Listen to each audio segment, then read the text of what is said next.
स्वागत है आपका अपना चैनल सिंपल स्टडी ग्रुप में। चलिए आज हम आप लोग के लिए model sample question paper class 10th subject Hindi लेकर आए हैं। दोस्तों आप लोग के लिए काफ़ी इम्पोर्टेंट क्वेश्चन है, आप थोड़ा इसको ध्यान से पढ़िएगा। चलिए हम जो पैसेज दिया गया है वो पैसेज हम पढ़ते हैं। क्या निम्नलिखित गद्यांश को पढ़कर उससे पूछे गए प्रश्नों के उत्तर दीजिए। निम्नलिखित गद्यांश को पढ़कर उनसे पूछे गए प्रश्नों के उत्तर दीजिए। यानी जो एक गद्यांश दिया गया है दोस्तों, उसको जो है सो पढ़ना है और उससे जो प्रश्न रिलेटेड है उसका उत्तर देना है।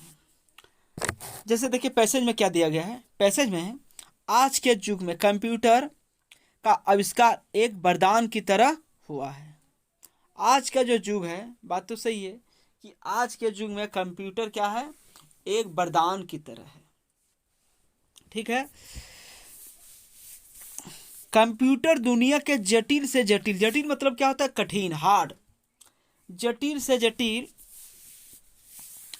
जटिल और श्रम साध्य कार्यों को चुटकी बजाते ही हल कर देता है। बात तो सही है।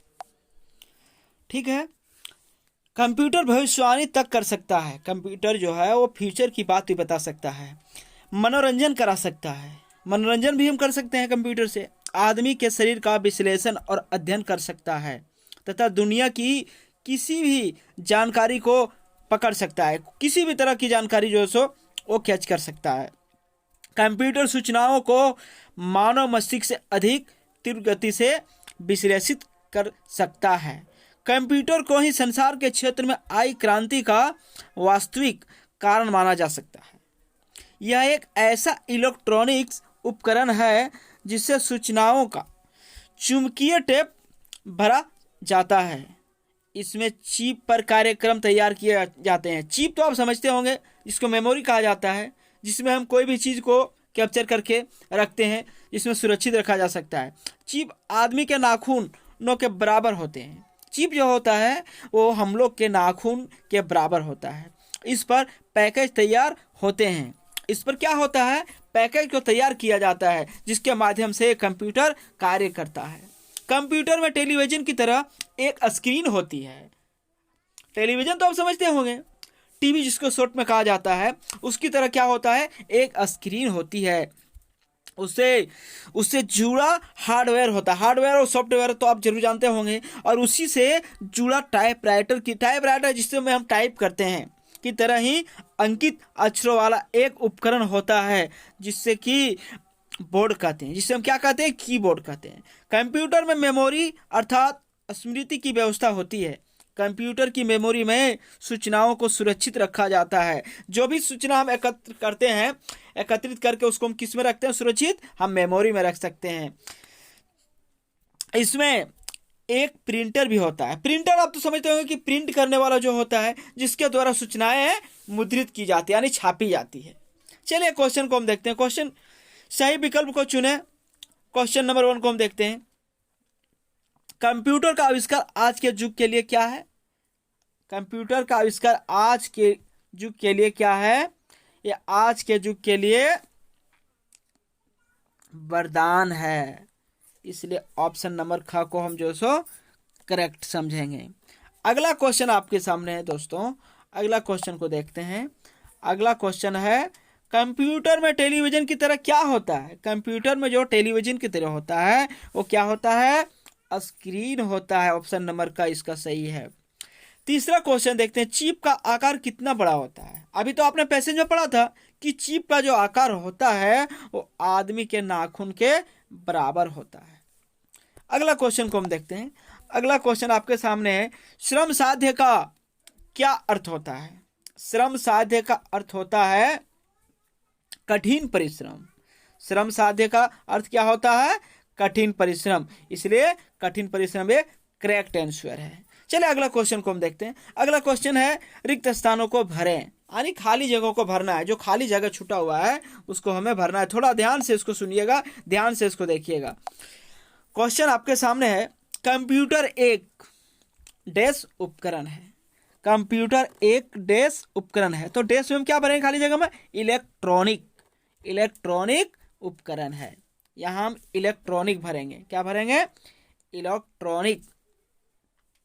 दोस्तों अगला क्वेश्चन को देखते हैं। कंप्यूटर की डैश में सूचनाओं को सुरक्षित रखा जाता है। अभी आपको हम क्या बताए थे कि कंप्यूटर की चिप में सूचनाओं को सुरक्षित रखा जाता है, यानी मेमोरी।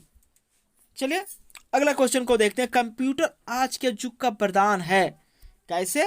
और दूसरा है कंप्यूटर कैसे कार्य करता है। ये क्वेश्चन आप स्वयं हल कीजिएगा। एक क्वेश्चन हम आप लोग के लिए छोड़ देते हैं और कमेंट बॉक्स में जरूर बताइएगा। चलिए अगला क्वेश्चन को हम देखते हैं। अगला क्वेश्चन आपके सामने है, क्वेश्चन नंबर 2। निम्नलिखित को ध्यानपूर्वक पढ़कर उससे पूछे गए प्रश्नों के उत्तर दीजिए। निम्नलिखित काव्यांश जो है उसको ध्यानपूर्वक पढ़कर क्या करना है? उससे पूछे गए जो प्रश्न है उसका आंसर देना है। चलिए हम पैसेज को पढ़ते हैं। थोड़ा जो काव्यांश दिया गया उसको हम पढ़ते हैं। पंछी और बादल। पंछी और बादल ये भगवान के डाकिये हैं जो एक महादेश से दूसरे महादेश को जाते हैं। पंछी और बादल ये भगवान के डाकिये हैं जो एक महादेश से दूसरे महादेश को जाते हैं। हम तो समझ नहीं पाते हैं अगर उनको मगर उनकी लाई क्या चिट्ठियां पेड़ पौधे पानी और पहाड़ बाँचते हैं। हम केवल यह आंकते हैं कि एक देश की धरती दूसरे देश को सुगंध भेजती है। क्या बात है, क्वेश्चन बहुत अच्छा है। चलिए अब हम इससे रिलेटेड देखते हैं। भगवान के डाकिये कौन है? भगवान के जो डाकिये हैं वो कौन है? भगवान के डाकिये, अगर हम इससे रिलेटेड क्वेश्चन को अगर देखेंगे कि भगवान के डाकिये कौन है, तो भगवान के डाकिये कौन है? भगवान के डाकिये है पंछी और बादल, यानी ऑप्शन नंबर जो ख दिया गया है वो आपका करेक्ट है। क्या है? पंछी और बादल। अगला क्वेश्चन को देखते हैं। एक देश की दूसरी धरती को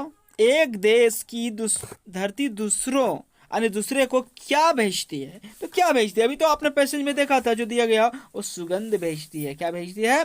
सुगंध भेजती है। अगला क्वेश्चन आपके सामने दिया गया है। अगला क्वेश्चन को हम देखते हैं। अगला क्वेश्चन क्या है? अगला क्वेश्चन है डाकिया शब्द में ईया क्या है? डाकिया शब्द में ईया क्या है? तो डाकिया शब्द में ईया जो है वो प्रत्यय है। आप तो प्रत्येक पढ़े होंगे, इसका तो अध्ययन आप किए होंगे। अगर अध्ययन नहीं किए होंगे तो आप थोड़ा अध्ययन कर लीजिएगा। प्रत्यय है। चलिए अगला क्वेश्चन को देखते हैं। अगला क्वेश्चन आपके सामने क्या है? प्रकृति को किस रूप में प्रस्तुत किया गया है? प्रकृति को किस रूप में यानी जो है सो क्या किया गया है? प्रकृति को किस रूप में प्रस्तुत किया गया है? तो प्रकृति को जो प्रस्तुत किया गया है वो विशेषण के रूप में किया गया है। किसके रूप में किया गया है? सॉरी, प्रकृति को किस रूप में प्रस्तुत किया गया है? तो इसको संदेशवाहक के रूप में प्रस्तुत किया गया है। कौन सा रूप में प्रस्तुत किया गया है? संदेशवाहक। ये क्वेश्चन नंबर 4 को। अगला क्वेश्चन को हम देखते हैं। अगला क्वेश्चन आपके सामने है जो खाली जगह है, खाली जगह से रिलेटेड है। चलिए हम देखते हैं। रिक्त स्थानों को भरें। भगवान के डाकिये एक देश से दूसरे महादेश जाते हैं। भगवान के डाकिये एक महादेश से दूसरे महादेश जाते हैं। हम यहाँ क्या भरेंगे? महादेश भरेंगे। क्या भरेंगे?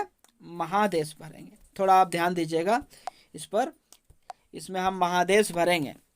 दूसरा है एक देश की धरती देश को सुगंध भेजती है। एक देश की धरती दूसरे देश को क्या भेजती है? सुगंध भेजती है। इसलिए हम क्या भरेंगे? एक देश की धरती दूसरे देश।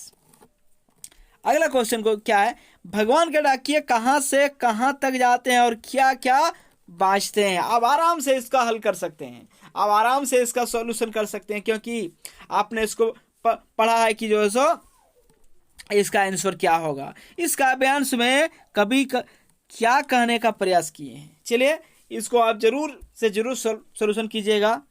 अगला क्वेश्चन को हम देखते हैं। अगला क्वेश्चन है सही विकल्प को चुने। पंछी आकाश में उड़ रहे हैं, क्रिया के भेद के नाम बता। आखिर में कौन क्रिया है? पंछी आकाश में उड़ रहा है, ये तो क्रिया है, ये तो वर्ब है। आखिर में कौन सा वर्ब है? आपको सिलेक्शन करना है कि ये वर्ब है तो कौन वर्ब है, ये कौन वर्ब है।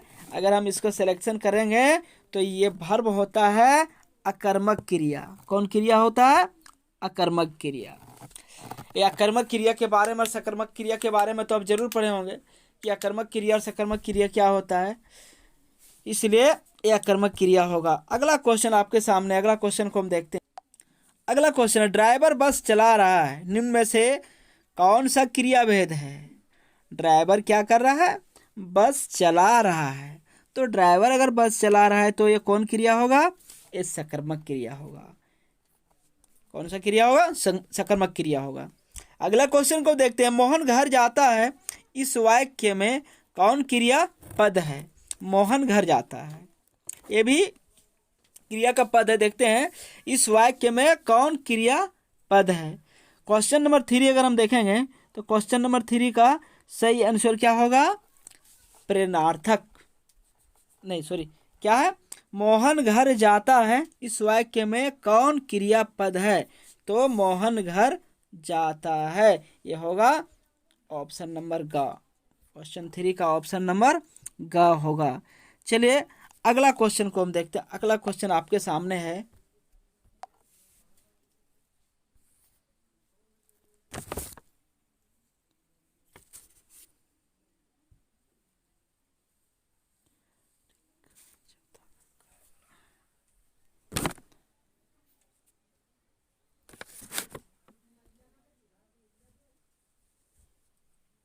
अगला क्वेश्चन आपके सामने है।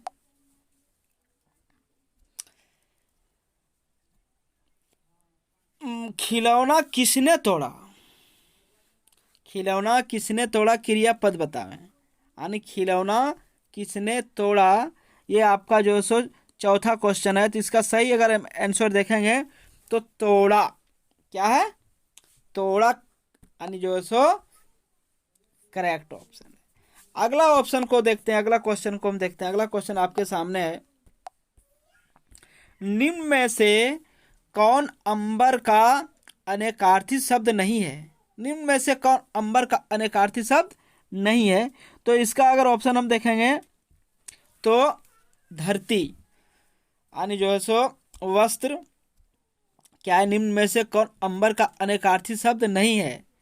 तो वस्त्र, आकाश, कपास। तो इसमें करेक्ट आंसर अगर हम देखेंगे तो धरती होगा। अगला क्वेश्चन को देखते हैं। कृष्ण का अनेकार्थी शब्द नहीं है। कृष्ण का अनेकार्थी शब्द नहीं है। तो कृष्ण का अनेकार्थी शब्द काला है, श्री कृष्ण है, 15 दिनों का पक्ष है, उजला नहीं है। चलिए करेक्ट आंसर आपका हुआ। अगला क्वेश्चन आपके सामने, अगला क्वेश्चन को हम देखते हैं। अगला क्वेश्चन क्या है? निम्न में मित्र का सही अर्थ है। निम्न में मित्र का सही अर्थ है। तो निम्न में मित्र का सही अर्थ क्या होगा? अगर निम्न में हम देखेंगे इसमें मित्र का सही अर्थ क्या है, तो क्या है? दोस्त। क्या है? दोस्त है। चलिए अगला क्वेश्चन को हम देखते हैं। अगला क्वेश्चन आपके सामने क्या है? अगला क्वेश्चन है, निम्न में कौन सा कनक का सही अर्थ नहीं है? निम्न में कौन सा कनक का सही अर्थ नहीं है? तो धतुरा जो है इसका करेक्ट आंसर होगा धतुरा। क्या होगा? धतुरा। अगला क्वेश्चन दोस्तों आपके सामने है। अगला क्वेश्चन को हम देखते हैं। क्वेश्चन को थोड़ा ध्यान से पढ़िएगा। अगला क्वेश्चन क्या है देखिए। अगला क्वेश्चन है, यही छात्र कक्षा में प्रथम आया है, यह निम्न में से कौन सा वाक्य है? यही छात्र कक्षा में प्रथम आया है, यह निम्न में से कौन सा वाक्य है? तो ये जो वाक्य है वो कौन वाक्य है? सरल वाक्य होना चाहिए। कौन वाक्य होना चाहिए? सरल वाक्य। अगला क्वेश्चन है, हमारा उद्देश्य रहता है कि हम आत्मनिर्भर हो, निम्न में से कौन सा वाक्य है? हमारा उद्देश्य रहता है कि हम आत्मनिर्भर हो, निम्न में से कौन सा वाक्य है? तो ये जो है वो मिश्र वाक्य है। कौन वाक्य है? मिश्र वाक्य। अगला क्वेश्चन आपके सामने है। अगला क्वेश्चन को हम देखते हैं। अगला क्वेश्चन क्या है देखिए। अगला क्वेश्चन खाली जगह वाला है। ये खाली स्थान को हमें भरना है। क्या है, रिक्त स्थानों की पूर्ति अव्यय पदों से कीजिए। उमेश कल, क्या है, उमेश कल, यहाँ क्या भरेंगे दोस्तों, यहाँ भरेंगे उमेश कल अवश्य आएगा, उमेश कल अवश्य आएगा। 2 को देखते हैं, पिता डैश पुत्र घूमने जा रहे हैं। यहाँ क्या होगा, पिता और पुत्र घूमने जा रहे हैं। एक बार और हम पढ़ देते हैं, उमेश कल अवश्य आएगा, दूसरा में पिता और पुत्र घूमने जा रहे हैं। तीसरा हम देखते हैं, पहला प्रश्न कीजिए डैश दूसरा। इसमें क्या होगा, पहला प्रश्न कीजिए फिर दूसरा, इसमें हम फिर भरेंगे। चौथा देखते हैं, खूब मन लगाकर पढ़ो, खूब मन लगाकर पढ़ो डैश परीक्षा में प्रथम आओ। इसमें ताकि हम भरेंगे, खूब मन लगाकर पढ़ो ताकि परीक्षा में प्रथम आओ। क्वेश्चन नंबर 5 को हम देखते हैं, मैंने पुकारा डैश तुमने सुना नहीं, मैंने पुकारा लेकिन तुमने सुना नहीं। यहाँ हम क्या भरेंगे, लेकिन भरेंगे। अगला क्वेश्चन आपके सामने है, वह जल्दी चला गया डैश ट्रेन पकड़ सका, वह जल्दी चला गया डैश ट्रेन पकड़ सका। यहाँ क्या भरेंगे, वह जल्दी चला गया इसलिए ट्रेन पकड़ सका। ये आपका क्वेश्चन था और एक करेक्ट क्वेश्चन आपके सामने जो था वो आपके सामने हम क्वेश्चन आंसर को जो है सो पढ़ के सुनाए। आप इस वीडियो को ज़्यादा से ज़्यादा शेयर कीजिएगा, इस वीडियो को थोड़ा आप ध्यान से देखिएगा दोस्तों। अगर आप हमारे चैनल में नए होंगे तो आप चैनल को सब्सक्राइब कीजिएगा। अगला वीडियो लेकर हम आएंगे, फिर मिलेंगे। Thank you.